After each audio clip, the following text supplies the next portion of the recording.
Brought you by UTL solar 78,000కు subsidy పొందండి. సబ్సిడీతో UTL on grid solar system ను ఇన్స్టాల్ చేసుకోండి.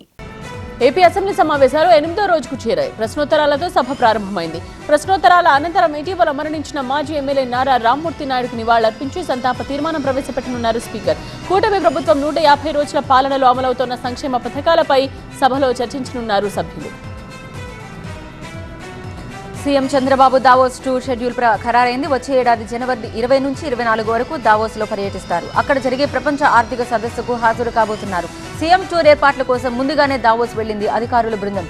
దావోస్ లో ప్రత్యేక సమావేశాల కోసం అనువైన ప్రదేశాల మీద అన్వేషిస్తున్నారు. పెవిలియన్ ఏర్పాట్లను పరిశీలిస్తుంది అధికారుల బృందం. ఈసారి shaping the intelligent age theme తో జరగబోతోంది దావోస్ సదస్సు.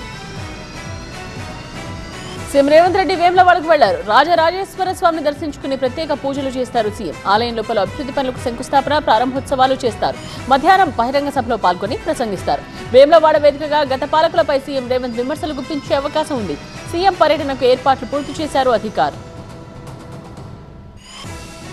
వేములవాడ రాజన్న ఆలయానికి కేసీఆర్ ఏటా 100 కోట్లు ఇస్తానని గతంలో హామీ ఇచ్చారని, ఆ తర్వాత మాట తప్పారన్నారు ప్రభుత్వ విప్ ఆది శ్రీనివాస్. ముంపు గ్రామాల ప్రజలకు డబుల్ బెడ్రూమ్ ఇళ్లు ఇస్తామన్నారు. కానీ ఆచరణలో పనిచేయలేకపోయారన్నారు. రాజన్న ఆలయాన్ని తాము అభివృద్ధి చేస్తామని చెప్పారు కాంగ్రెస్ నేతలు. సీఎం రేవంత్ రెడ్డి పర్యటన నేపథ్యంలో రాజన్న సిరిసిల్లలో మాజీ సర్పంచ్లను అరెస్ట్ చేస్తున్నారు పోలీసులు.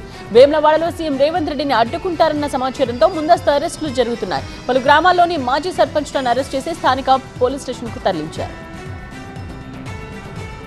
తనపై నమోదైన కేసును కొట్టివేయాలని కోరుతూ బీఆర్ఎస్ నేత కొడంగల్ మాజీ ఎమ్మెల్యే పట్నం నరేందర్ రెడ్డి దాఖలు చేసిన క్వాష్ పిటిషన్ మరో బెంచ్కు బదిలీ అయింది.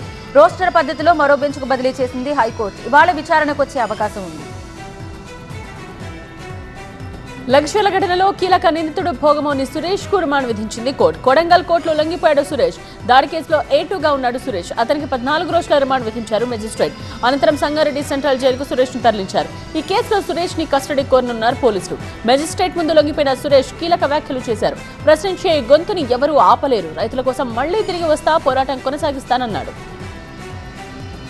Brought you by UTL solar 78,000కు సబ్సిడీ పొందండి. సబ్సిడీతో UTL on grid solar system ను ఇన్స్టాల్ చేసుకోండి.